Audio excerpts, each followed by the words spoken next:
Magandang umaga po. Pag-usapan mo natin yung si Marcolita, sinampa na ang kasong plunder laban sa kanya. Itong ating pag-usapan sa ngayon. Ano na lang kaya to? Una, ano mga posible na resulta? Pero bago ang lahat, nais ko muna ipatugtog ang ating station ID. Ito po ang ating station ID.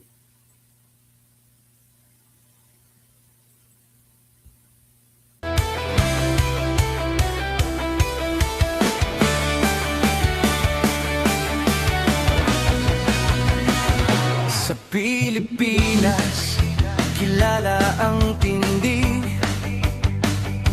Hindi kayang bayaran ni numan ang kanyang prinsipyo. Kapag may inaapi, siya ang nariyan. Kapag may bayaran, siya ang hadlang.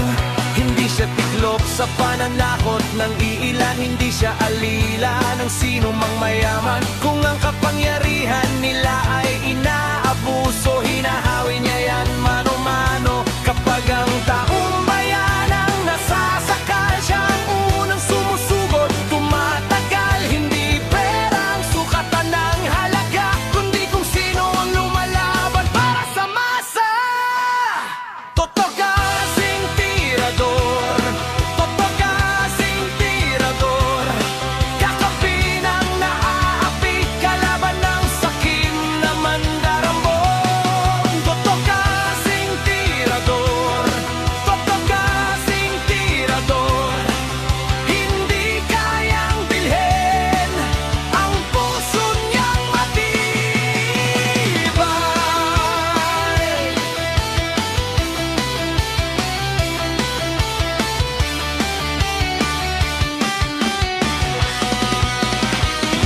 Mga magnanakaw sa pondo ng bayan, nanginginig kapag siya ang nandyan.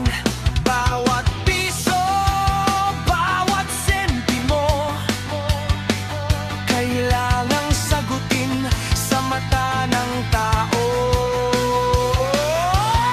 Walang ngiti para sa mandarambong, walang pwesto para sa sumisimsim. Kapag ang hustisya ang pinag-uusapan, siya ang bantay sa gitna ng laban.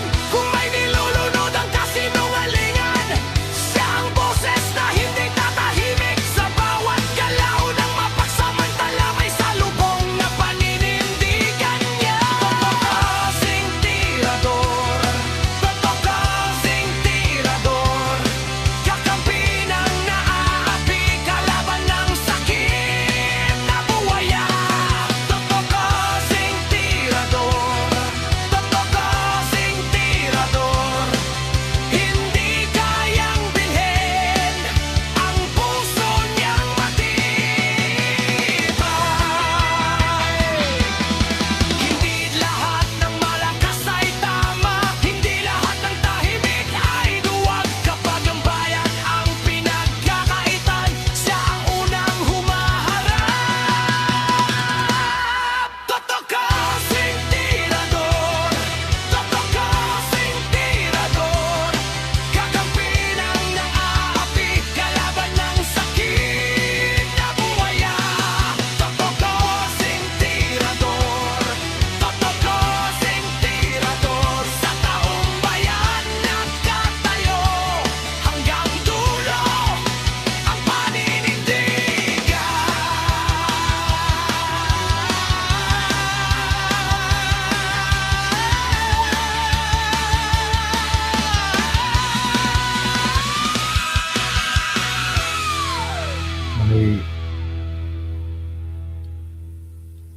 Ladies and gentlemen, yan po yung ano natin. Musika natin, ipasok ko naman po yung tinatawag na awit para kay Sarah.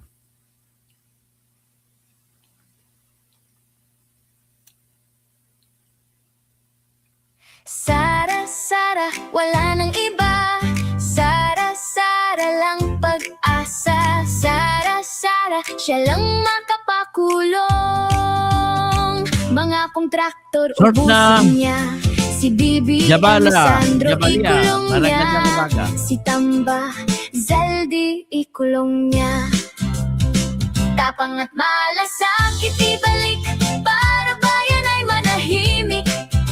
Durugin ang sindikato sa korte, sa DPUA, sa DS Void, sa PhilHealth. Okay, magandang umaga sa inyo lahat na magtatanghali na rin.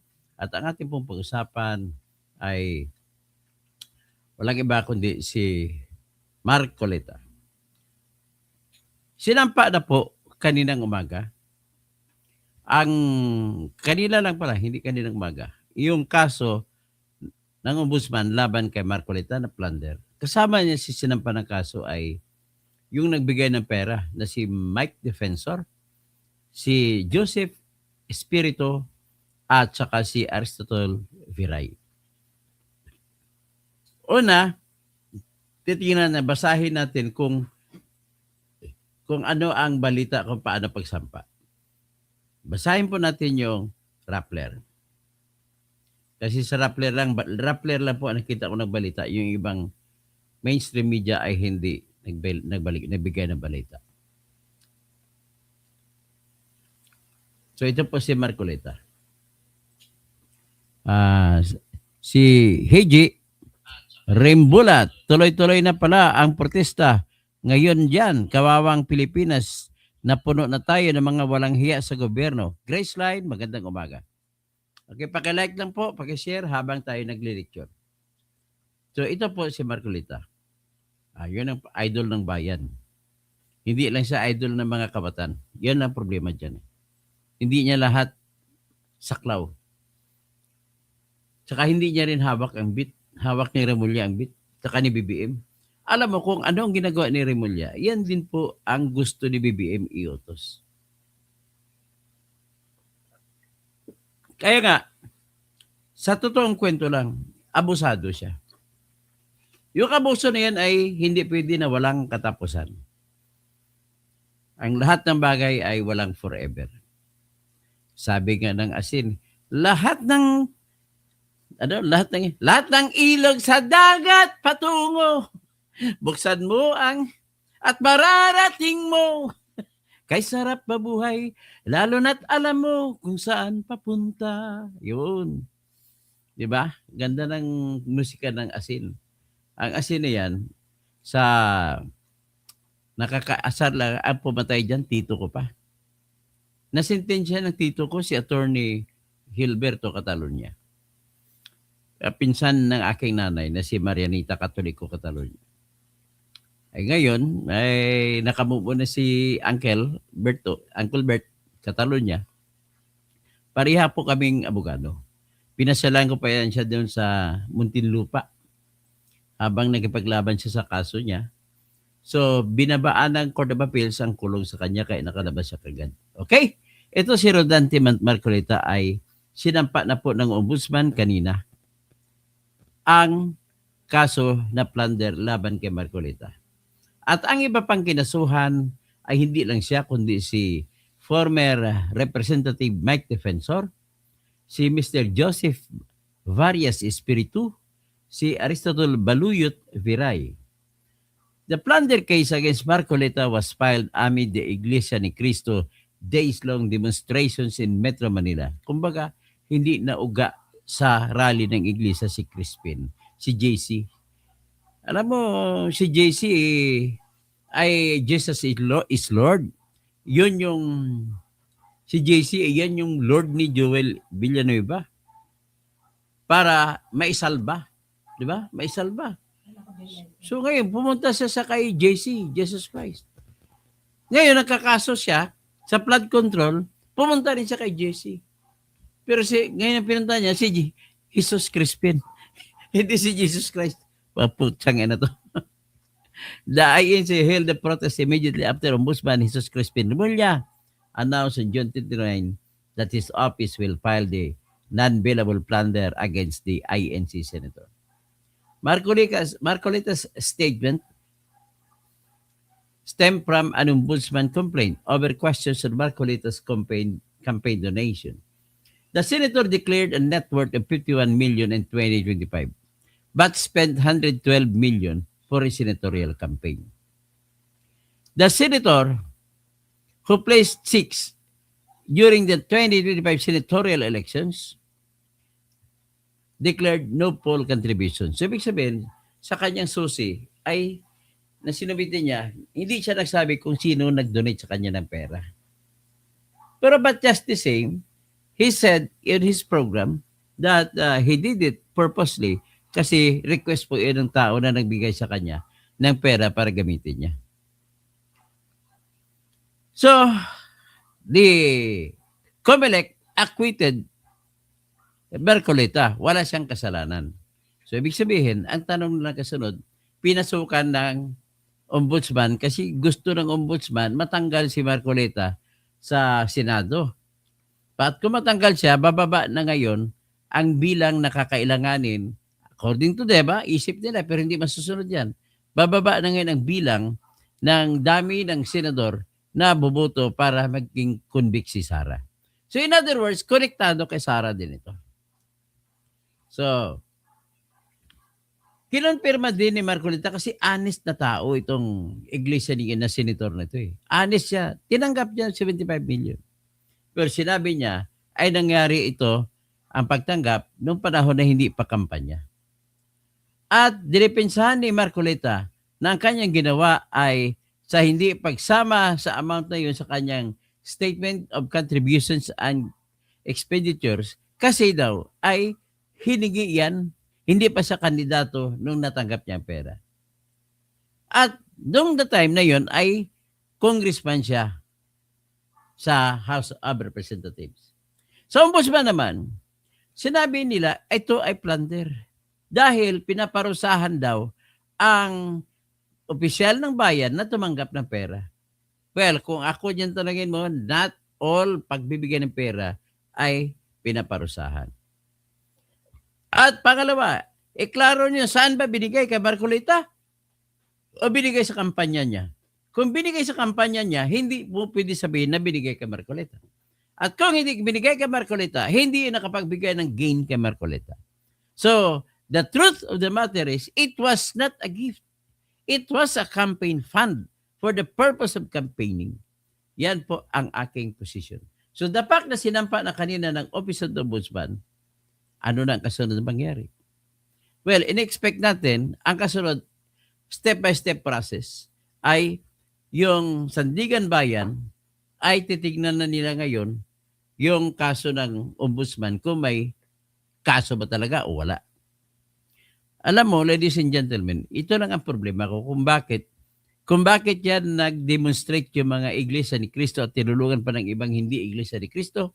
May mga Muslim na sumama, may mga Katoliko, at may mga tinatawag na mga Christian churches. Ang hindi lang sumama sa Christian church dyan, si Joel Villanueva. Pero nandun si Senator Alan Peter Cayetano na kung magsalita ko minsan parang pastor na rin. Lagi niya sinasite kasi parang evangelical ata siya o hindi ko alam kung anong sekta siya. Pero nevertheless, ang naging tanong dito, sapagkat yung pera na tinanggap ni Marcolita ay hindi naman daw para sa kanya, kundi para sa kampanya. Naubos niya. Kaya kung ako naman tanungin mo, dahil wala siyang binulsa, hindi niya pwede isama sa asset niya sa pagsusumiti ng Statement of Asset, Liabilities, and Net Worth. Ganun lang ho, kasimple yan. Halimbawa, may utang sa'yo ang isang tao, ilista mo ba yan as part of your asset? Tanong, sa mga CPA, may utang, hindi ayaw magbayad. Tinatakbuhan ako. Ililista ko ba yan sa aking SALN na asset? Yan yung mga komplikado sa SALN. Kasi ang sa SALN, kung ako tanungin mo, ang nilalagay labang dyan ay yung mga pera na at mga property na hawak mo na. Hindi kasama dyan ang mga pera na inutang sa iyo. Sisingilin mo pa lang, pero wala ka pang nasingil dahil nga tinatakbuhan ka ng sisingilin mo. In other words, ano ba talaga ang pera na dapat ilista na bilang asset? Pupunta tayo ngayon. Yung binigay kay Marcoleta, hindi naman binigay sa kanya yun eh. Kundi binigay yan para sa kampanya niya. At kung ganon, kung hindi mo maililista ang utang, halimbawa, utang ni Bet Zapata sa akin, 1 million, hindi ko mailista yan sa aking statement of asset, liabilities, and net worth kasi hindi pa niya ako nabayaran. Pero kung mabayaran niya na ako, later, halimbawa, next year, ililista ko na kung mabayaran niya ako. Pero ang problema ko, pag tinignan natin ang libro, magtataka yung nakatingin sa aking salin. Hoy, Toto, Senador Toto, saan ang galing itong 1 million? Pwede ba akong parusahan yan? Kasi hindi ko binigay noong nakaraang taon.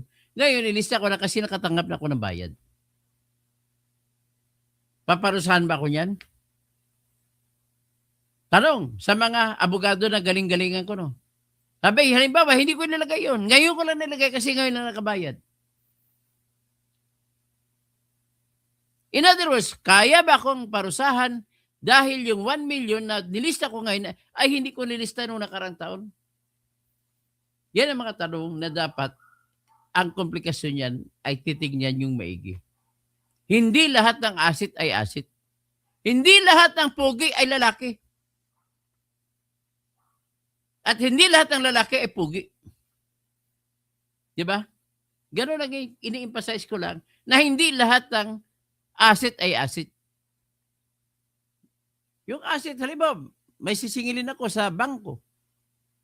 Paano ko ngayon, sisingilin ko sa bangko na dahil nagkapital ako ron, may sisingilin ako 10 million. Hindi man lang ako binabayaran ng bangko. Ililista ko ba yan sa aking asset o hindi?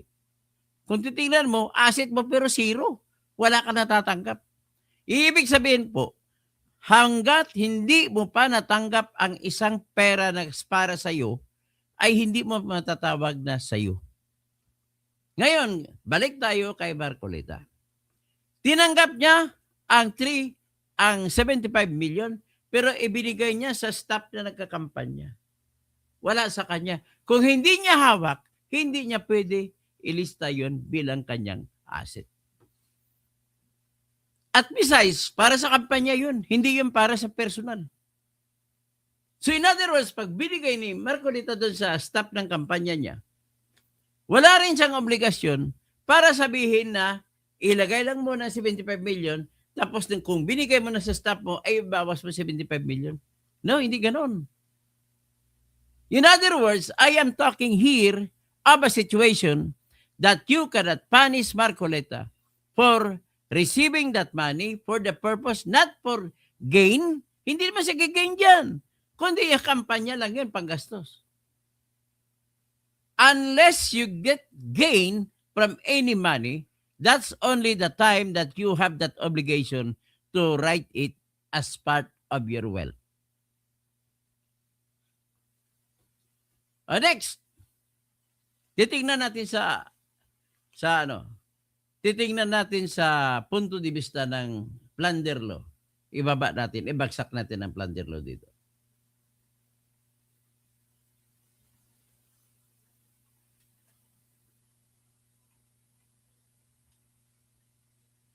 Ito yung plunder law.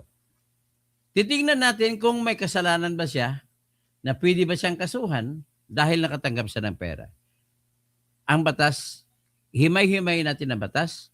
At dito ang conclusion natin, ang ginawa lamang ni Marcoleta, ni Remulla, pinahaba niya ang interpretasyon ng batas para lamang makasuhan si Marcoleta. Walang ibang pakay. Ito pong batas. Nabasa niyo ba yan? Republic Act 87080. So, an act defining and penalizing the crime of plunder. So, definition of terms. public officer ay kagaya ng kay Marcolita at saka ibang na-appoint sa gobyerno. At kapag sinabi mo government, kasama yung local government at saka yung national government. Dito naman, person includes any natural or juridical person. Ang juridical po, yung mga korporasyon. Yung natural, yung mga tao. Tapos letter D, ill-gotten wealth means any asset. Kahit anong asset. Property. Kahit anong property, kahit anong business. Kahit anong enterprise. Kahit anong material possession na ng tao na sakop sa Section 2 itong plunder law. Na nakuha ng tao na yun, directly or indirectly, sa pamamagitan ng dami o direkta, kapag ang perang nakuha ay, hindi ba walang binigay dito na gift, puro lang asset, property, business, enterprise, material possession. So, kung yan ay nakuha ng tao sa pamamagitan ng krimen na misappropriation. Krimen yan.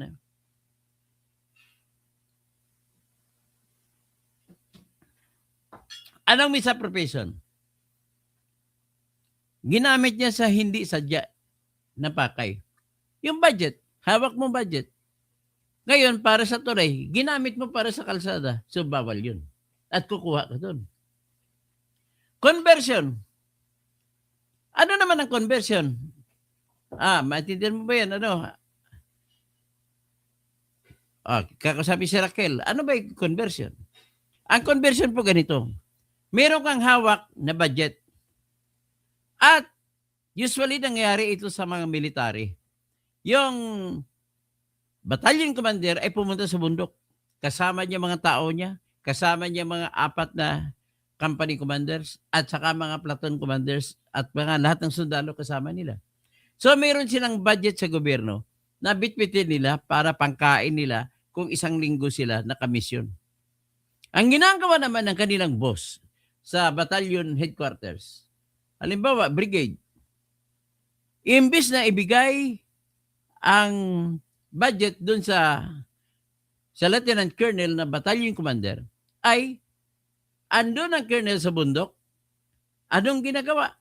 Yung boss naman dito, tauhan ng boss, bipikiin ang perma ni colonel at kukunin na kaibiganin ang mga supplier ng pagkain na dadalhin sana nila sa giyera, ay kukonvert nilang sa cash. Babayaran ng papirmahan nila sa mga kontraktor ng pagkain. At i-encash nila. Bibigyan nila kontraktor, imbis na, sabi halimbawa, 200,000 ang ulam at kanin na kukunin. Bibigyan siya ng tinatag na kontraktor, bibigyan yung kernel ng 150. Ang 30,000 kukunin nung supplier. May 20 pa, pang for the boys. Ganun po ang conversion. So next, titingnan natin. Ano naman ang misuse? Misuse ay kagaya ng misappropriation. Hindi nagamit sa tama. Ano naman ang malversation? Pag nanakaw ng pera ng gobyerno. Kasi kung pera ng taong nanakawin, pwede siyang robbery o di kaya theft. So dahil dyan, ano ang uri ng mga kasalanan ang binibigay dito? Puro masasama, puro krimen. Pangalawa naman tayo. By receiving directly or indirectly any commission. Gift, dito na pumasok salitang gift. Share, percentage, kickbacks, or any other form of pecuniary benefit from any person or entity na kailangan ng nagbibigay ay may government contract o project. O di kaya, binigay dahil sa opisina na inuupuan, halimbawa ni Marcolita, congressman. Balik tayo.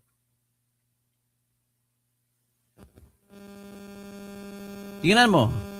Ano ang mga uri ng bagay na binabanggit? Ang tawag namin yan, jus dem generis na statutory construction. So commission, di ba masama? Nangungummission ka.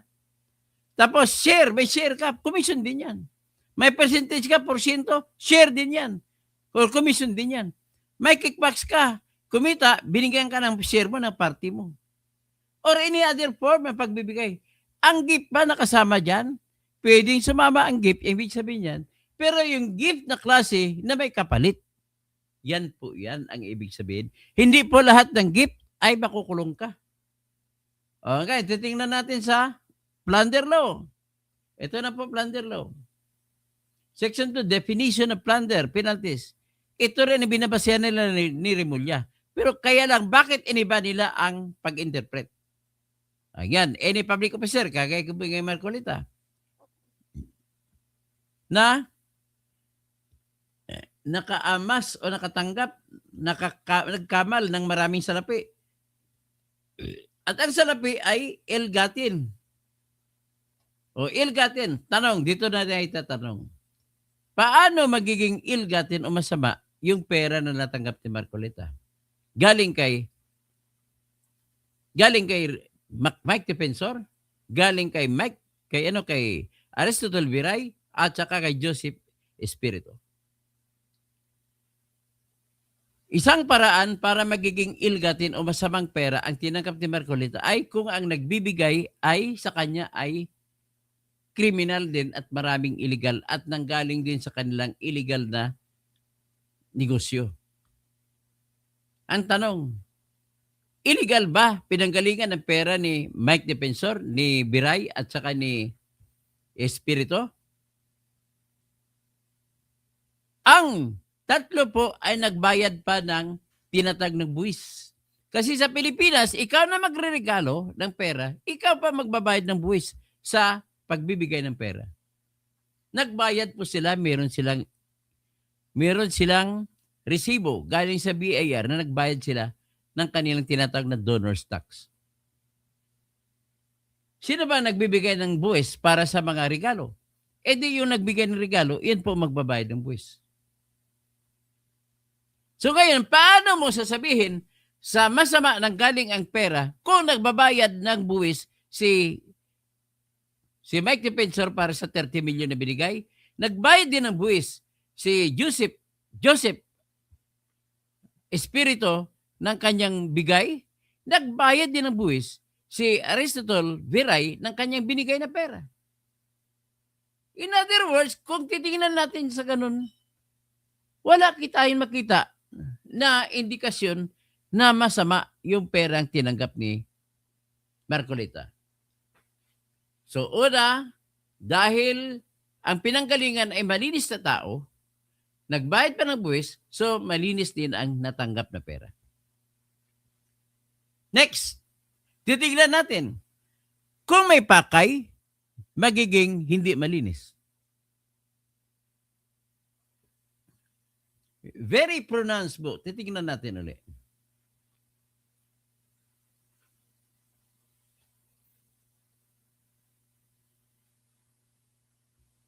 Paano? Kailan maging masama ang regalo?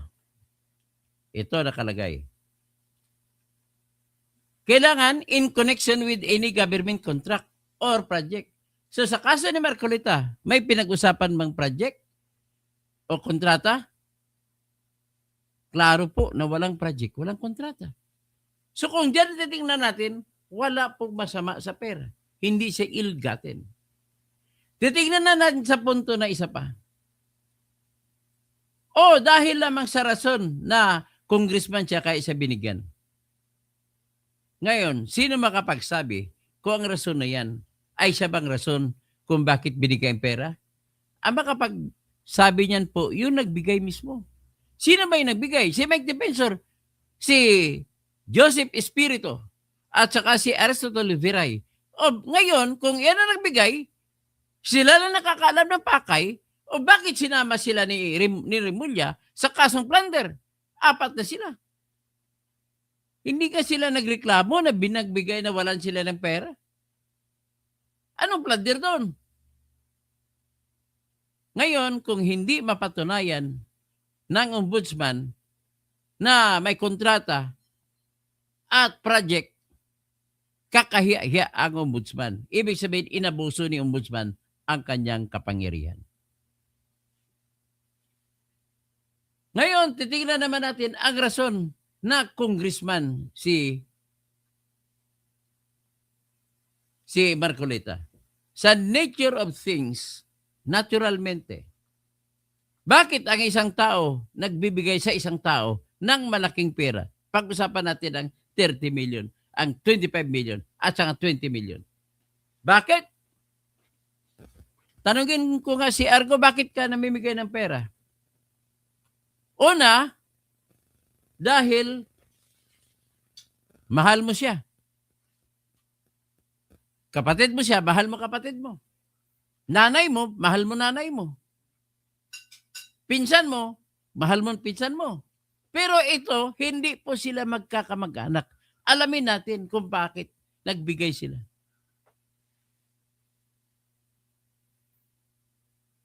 So, pwede sabihin magsasabi ngayon sino to, si Remulla, may something yan. Hindi ka sila magkamag-anak. Bakit nila binigyan? Ang problema po, kung ano man ang rason ng tatlo sa pagbibigay ng pera, maliban sa kinwento nila na gusto nila tulungan ng tao, naniniwala sila sa adhikain ng tao, at para matupad ang adhikain, ay tumulong sila para sa pangkampanya at baka sakaling manalo pa sa pagkasenador. So ngayon kung ang pwesto ni Marcolita, ano ang meron sa pwesto ni Marcolita na bakit bigyan siya ng 75 million? Siya po ay congressman sa panahon na yun. At sa panahon na yun, January 2025, na binigay ang pera, ay patapos na po ang termino ni Marcolita bilang congressman sa June 30, 2025. Kasi mag-election na sa May, ano bang election? May 12? May 13? Yung nakaraan? So, kung mag-election, hindi pa sila sigurado na mananalo si Marcolita. In other words, may makukuha ba sila ni Defensor, si Viray, si Espiritu, kay Marcolita mula sa January hanggat sa May na election?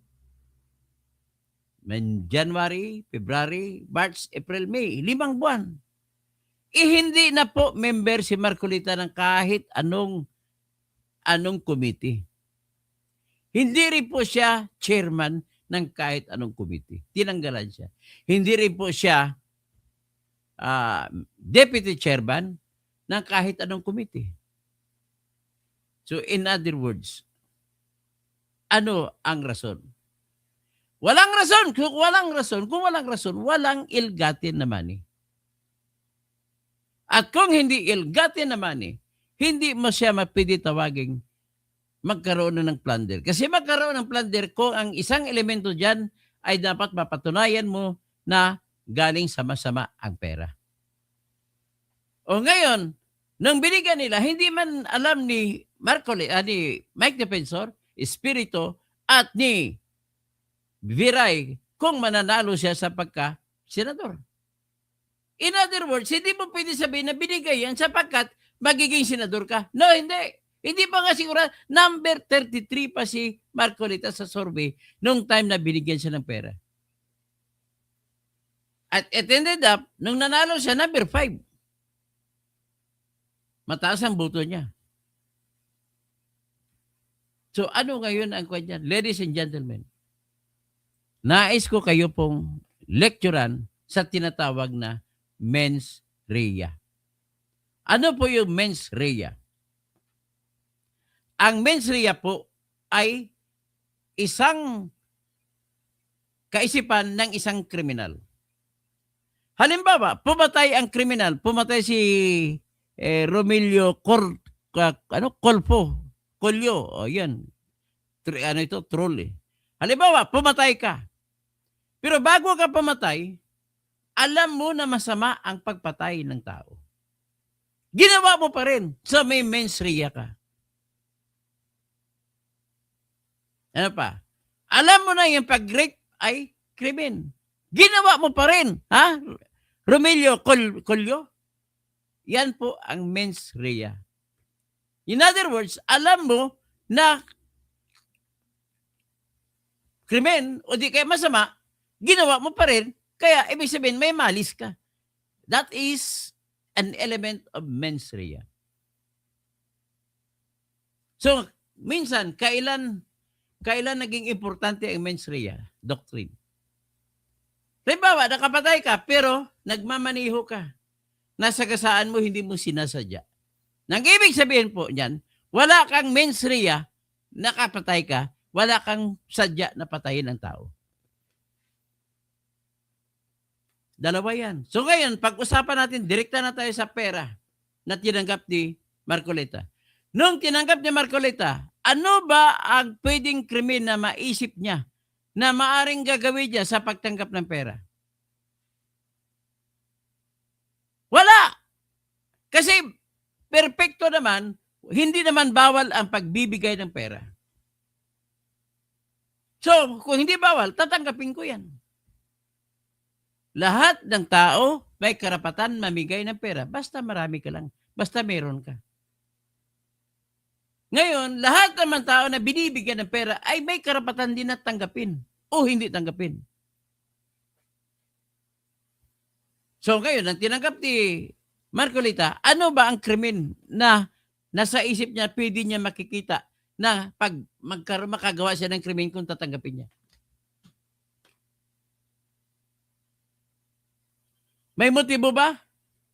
Maaring krimen lamang yun kung tinanggap niya na alam ni Marcoleta na may proyekto at matutulungan niya ang nagbigay sa kanya. Kaya that's the time na magiging indirect bribery.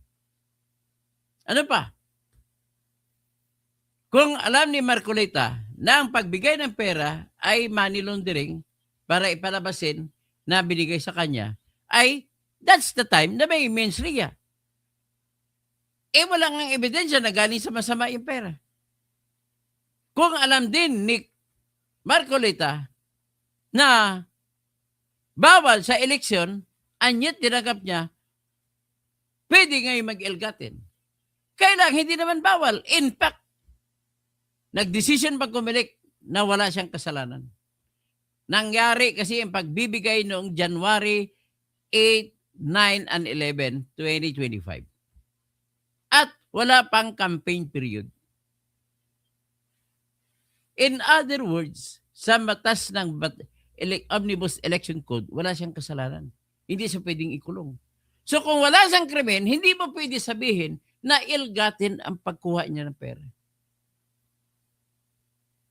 Ano pang pwede? Pag-usapan naman natin ang Sal-en law. Nung time na kinuha niya, ay ang pera, tinanggap niya Raquel ang pera, ay wala pang pagbibigay ng salin. Hindi ka pa obligado magbigay ng salin. Bakit? Kailan ba dapat magbigay ng salin? Magbigay po ng salin kada taon, every April 30, every year. At kung makapasok ka sa bagong opisina, 30 days mula nang pumasok ka sa opisina, ay magsampa ka pa rin. Kaya nga po, ang kagaya sa kay Sara Duterte, nagsumiti siya noong April 30, 2022 ng kanyang salin bilang mayor ng Davao City.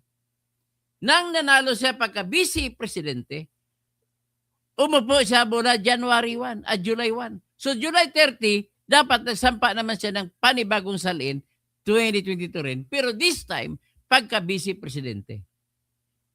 Pag-usapan natin si Marcoleta. Bago niya tinanggap ang pera, nagbigay siya ng tinatag na salin na April 30, 2025. Kasi January niya natanggap eh. Tanong, dapat ba niyang ilagay yung 75 million? Kung ako, si Marcoleta, hindi ko ilalagay. Bakit? Binigay yan sa kampanya ko eh, hindi sa akin. Ibilalagay ko lang yan kung naging akin. The fact na binigay, ibahin mo po ang personalidad ng campaign at personalidad ng tao. So kung the fact na binigay sa campaign, hindi napunta sa kanyang bulsa na para magiging pag-ari niya. Ibig sabihin, it did not pass. Ownership did not pass to Marcoleta. The fund was explicitly given to be used to the campaign. Therefore, it was given to the campaign, not to Marcoleta. Due to that, you cannot say that Marcoleta committed the crime of not listing his profit in Sal-en. Besides, kailan ba niya tanggap? January 2025. Kailan yun nagawa ang krimen kung krimen man? Noong April. Ibang dates yun. Hindi mo pwede sabihin na yung natanggap niya ay kasama sa paggawa ng krimen sa salin. Understood? Rimulya?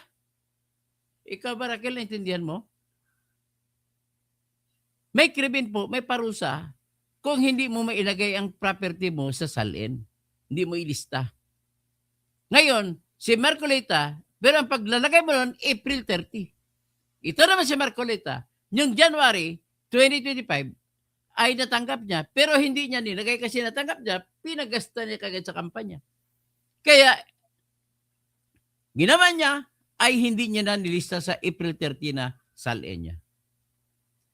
Ngayon, ano bang plunder na kinaso sa kanya ni Boying Rimulya?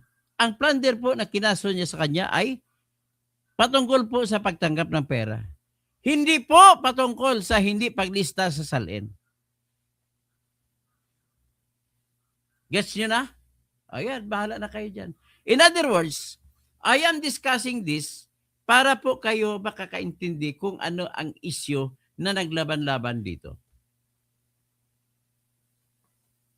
Ibig sabihin po, hindi po natin pwede sabihin na nagkasala si Marcolita ng plunder sapagkat unang-una hindi yan ilgatin dahil galing sa pribadong tao.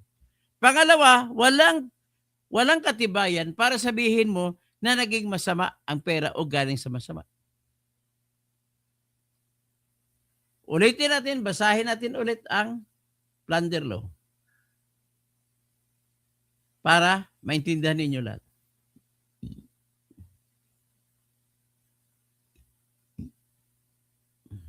Ayan, plunder law. Nakalagay dito,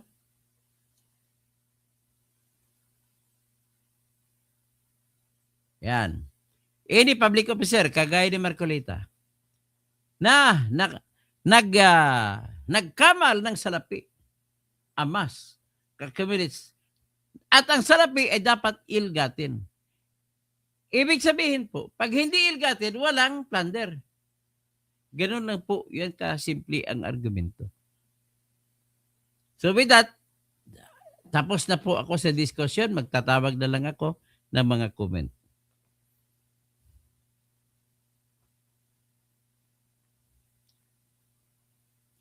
Okay. I hope so, naintindihan na ninyo. So, si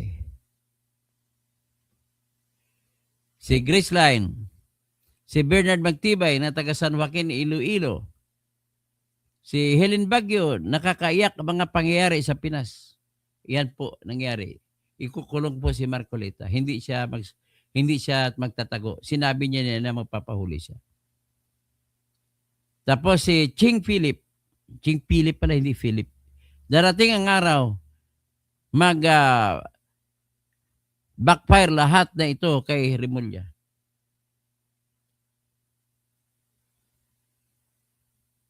Tapos si Eladio Socorro Jr., Tamsak. Si Beth Zapata, good morning po, attorney. Eladio Jr. Sakara, katuto, pwede ba magsampa sa SC para ibasura gawang kaso ni Boying kay Senator Marcolita? Pwede siya magsampa, pero ang utos ng ating sistema ng batas ay i-explore muna ni Senator Marcolita ang kanyang mga remedyo na pwedeng magagamit sa level ng Sandigan Bayan. At kung maubos na at wala pa rin siya, hindi pa rin makakuha ng kagandahan, ay saka pa lamang siya papayagan na umakyat sa Supreme Court. Next, si Oyo, why for you? Itigil mo yung kagaguhan mo. Ay, huwag ka na magsabi ng kagaguhan, padre. Hindi mo nga alam kung anong kagaguhan o anong hindi kagaguhan sa sitwasyon na ito. Tapos isa naman, Noyal Kansya. Sabi niya, Kel, sayang ka, Toto, naging didilis ka. Hindi po ako didilis, didiis po ako. Hindi po kami kulto. Kami po ay lumalaban para sa prinsipyo, para sa bayan. Kasi ikaw po, Noy Alcancia, ikaw ay kumakapit sa mga maleta ni BBM. sumasamba sa mga puwit ng mga tawag diyan, mga makabayan kuno pero mga NPA naman. At sinasamba mo rin mga dilawan, mga pinklawan na panay naman nagpupuri kay Marcos. Alam mo yun ng loyalista, Kel, ang tawag nila kay Marcos dati, Marcos pa rin! Marcos pa rin! Pero tawag naman mga ng taga-pink, taga-dilaw, Marcos na rin! Marcos na rin! Marcos na rin! Yan kayo. Kakahiya kayo. Inaaresto ni si Duterte na walang utos ng korte, ng lokal. Kabastos. May rights of the accused na tinatawag po at hindi nilang respeto ang rights of the accused. Ibal, ano po ang pwede pong gawin para hindi umabuso? Para hindi siya mabuso, kontrahin siya sa inyong sumigaw ko sa inyong Facebook. Sigaw niyo sana wala kang kwenta. Ikaw ay abusado. Sigaw niyo na mag-resign na lang siya. At ang isa pa na legal, pwede siyang sampahan ng kasong impeachment. Kaya makipag-usap ako sa mga congressmen na mga kakampi ni Marcoleta at dapat pwede pala si Paulo Marcoleta, yung kaanak ni Senator Marcoleta, pwede siya pumirma ng impeachment. Kaya kailangan kumbinsin natin. Pati po si Ligarda Libeste, pwede magpirma. Si Kiko hindi na pwede pumirma, tinanggal na eh. So, Bebe Las Vegas, alam din nila mananalo sa korte si Senator Marcoleta, pero gusto lang talaga nila ikulong si Marcoleta para hindi siya makagawa, hindi niya maidepensa, hindi siya makapag-judge sa kaso ng impeachment laban kay Sara Duterte. Kay Kumaro, good day po, Sir Toto Kausing. Si Junil Liaguador, gusto talaga subukan ni Boying ang ANC. Makikita niya ang resulta sa ginagawa niyang pagkinulong na nila si Marcoleta. Happy Dayukay. Dapat hindi Jesus ang pangalan ni Boying, demonyo. Yang ombudsman si Lucifer yan. Dapat pangalan niya ay Judas Remulla. Saka Lucifer. Ching Philip. Attorney Toto, going downhill na ata ang utak ni Remulla. Talaga bang lawyer siya o baka hindi, abogado yan. Ginagamit lang pagiging abogado niya sa sinisilbihan niya si Bongbong Marcos. Ganun po yun. Tapos Rolly Apura, batas ng bangag ang nasusunod. Ngayon, ibig sabihin, bend the law. Mine. Tapos Erwin Philip de la Cruz. Meaning po, di tama ang ikakaso kay Senator Marcoleta. Tama po kayo. Jerome Julas, talagang itinuloy pa din. Kahit maluktot ang kaso, talagang gusto ng gulo. Yung hindi pa nakakasuhan, madami ng tao, now pa kayang tinuloy, iba na ang usapan na yan. Galit na ang kasunod niyan. Grabe selective justice. Ganun pa, Argo. At tapos, prinsesa, baka gustuhin na lang mamatay sa dami ng kaso ni Remulla. Time will come, bend the law. Dapat disbursement na si ombudsman. Romel Orculio, anong nangyari sa iyo, Toto? Kasi dati kang abogado, ba't hindi mo alam ang plunder law? Alam ko po, pinapaliwanag ko nga sa yung plunder law eh. Ang hindi alam, inaabuso ninyo, ikaw naman, wag ka magpakabubo. Ba't naniniwala ka kay Remulla? Mga mali po sila. Ha? Pakiisap lang Romel Orculio kung ayaw man sa akin, dapat alamin mo naman kung ano ang plunder law. Argo, advokasya host. Naniwala sila sa advokasya ni Marcoleta. Romel Orculio, paki-google ang plunder. Ay puta, paki-google. Ikaw mag-google kasi kabisado ko yan. Kasi bubo ka, ikaw na mag-google. Ha? Romel Orculio. Good afternoon, Attorney Engineer. Toto Kausing, kaya natin to. Romel Orculio ulit, dati kang abogado. Ay, wag mo ka na ulit pa, hindi ko nabasahin. Yung pinagsasabi mo rito. Magandang hapon, sabi naman ni Maria Alexandria Tugas.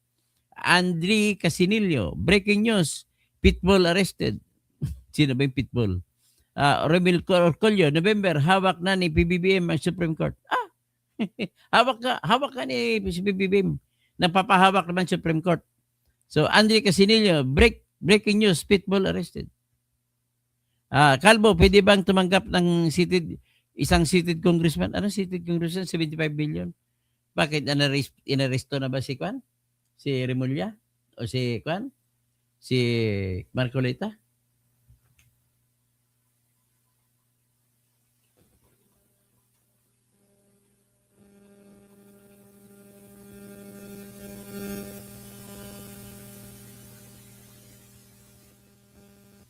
Wala po, hindi pa siya naaresto, wala pang ang order, wala pang utos ang Sandigan Bayan kung papasahan siya ng warrant of arrest.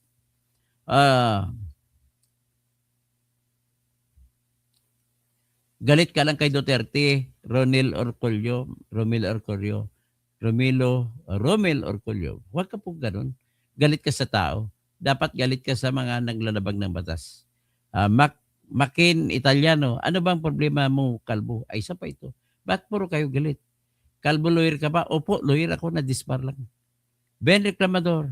Tapos MC in Italiano.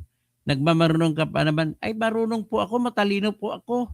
Mas matalino pa ako kay Buying. Yan ang katotoo. Andre Casinillo. Kalbo, hindi dapat tumanggap ng pera. Ay, mali ka. Mali po yan, Andre Casinillo. At bakit babae ang profile mo? Ben Reclamador, good job, Buying. Hindi ka nagpapatinag. Bad job po yan, Ben Reclamador. The problem with you, Ben Reclamador, is you always speak without knowledge of the law. So, Andre Casinillo, Kalbo, bakit ka na-dispar? Na-dispar po ako dahil nag-post po ako sa Facebook ng aking kaso na sinampa laban sa congressman na kurap. Okay? At ang kasalanan ko raw, bakit ko pinost sa Facebook? Ganun po yun. Okay? Naintindihan mo na? So, wala po yung kinalaman sa aking pagiging abogado kung ako ay matalino o hindi. Yung pagka-dispar po, nais kong i-anuncio sa inyo na pinapasagot na rin ng Supreme Court ang mga Comelec abogado ng Comelec na nag-noisan sa aking candidate. Okay? Sa sunod, ikwa ko yan. So, Esteban Wakdangan comes now test for the battle. Ito na, the battle of the evil and good. So, Dr. Chrissy Brook, hi Toto, watching from Hong Kong. How many years would it take him to be jailed? Hindi, kung ako naman ay ipadesisyonan ko na yan, kung ako ang abogado ni Marcoleta, at kung ako masunod, isubmit ko na yan for decision of the court. Wala nang hearing-hearing. Bahala ng court mag-decision at tatanggapin ko lahat akusasyon nyo na iyan ay tinanggap ko. Bahala ng court mag-appreciate kung guilty ba ako hindi. Ganun lang po.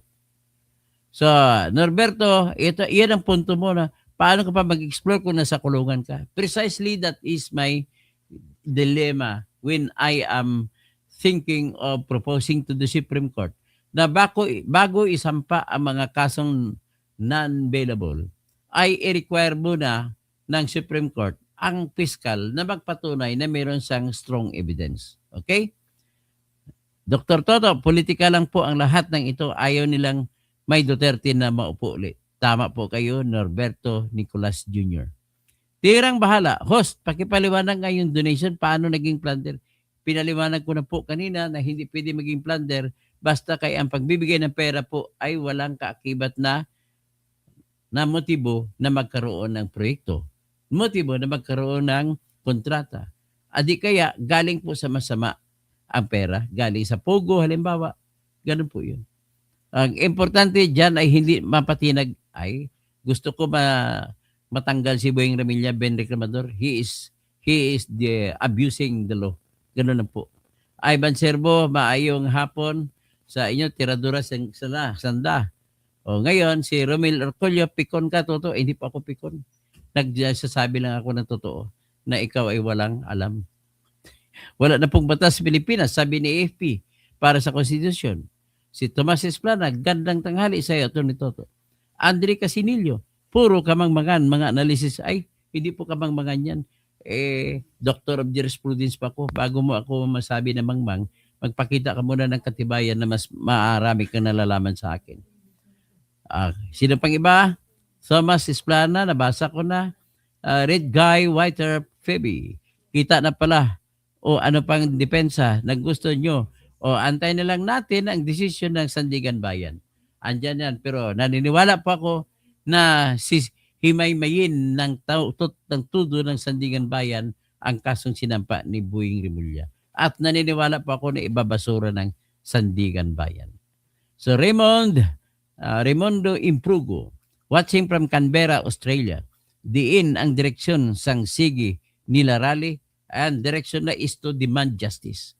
At let us see what happens next. Rojap, totoo, ayaw. At di ka magpapa-apekto sa haters. Okay po. Si Al Orestes Lacona. Kung matalino ka, kalbo, pangit. Grabe naman ito. Nilalait-lait mo. Pangit na nga ako, nilalait mo pa ako. Ano naman ang tawag natin sa tao na nalait, nakikinig sa pinapangit na kanyang nilalait? Romel Orcolio. Sino pa? Dutay daw ako. Dami ka. Joseph Kabatuan. Tambaluslos. Kaman na abogado. Ay, hindi pa ko tambaluslos. King Philip, praying for attorney nga ma-reinstate ka. Maraming salamat po. Si Johnny Haniperer, buang na mga trolls. Yun, nagalit siya sa trolls. Maraming salamat po. At let us give Sandigan Bayan a chance to prove. Kasi ang position ko rito po, wala pong plunder dahil ang perang tinanggap ni Marcoleta ay hindi naman masama. Ang nagbigay ng pera ay nagbayad pa po ng tax sa donor's tax. Ibig sabihin po, may inosente na sila. Inosente sila at sa pagbibigay ng pera, ibig sabihin po ay hindi masama galing ang pera. So kung hindi masama, titingnan mo sa aspeto na para saan ba ang pera? May proyekto bang kukunin ang nagbigay ng regalo ng pera? Wala. Kasi patapos na si congressman. May na lang, hindi na sa congressman kasi matatalo siya o mananalo siya pagka-senador, lilipat na siya pagka-senado. Ngayon, hindi pa siya sigurado maging senador, kaya walang basihan para sabihin mo na namigay sila ni Mike Defensor para sila ay mabigyan ng biyaya kung senador na si Marcoleta. Ano pa? So, sinabi ko kanina, kung tinanggap niyang pera ay para pang kampanya, ibig sabihin po, hindi napunta sa kanyang bulsa ni Marcoleta ang pera. At kung ganoon, wala siyang gain. Kung wala siyang gain, excuse na siya na hindi niya na ilalagay as part of his assets sa SALN. Okay? Ano pa bang iba? Wala na akong ibang nakita pa na pwede mo sabihin na nagkamali si Marcoleta. Maraming salamat po. Sana naintindihan ninyo ang paliwanag kung ano ang batas at kung ano ang dapat pagtingin sa sitwasyon na yan. Ang problema lamang po kay Boying Rimulya, pinit niyang iniinat ang batas na para masaklaw si Marcoleta. Yan lamang po. Tingnan natin kung anong reaksyon ng Iglesia ni Cristo. Kasi kahapon, nagsabi Iglesia ni Cristo, tapos na tayo sa rally. So, in-expect nila, baka siguro, aayos ang sitwasyon. Ngayon, talagang tinuloy. Sinubukan talaga ni Rimulya ang Iglesia ni Cristo. Well, bahala ka. Panahon na para matigil na ang mga politiko ng mga Rimulya sa Cavite. Maraming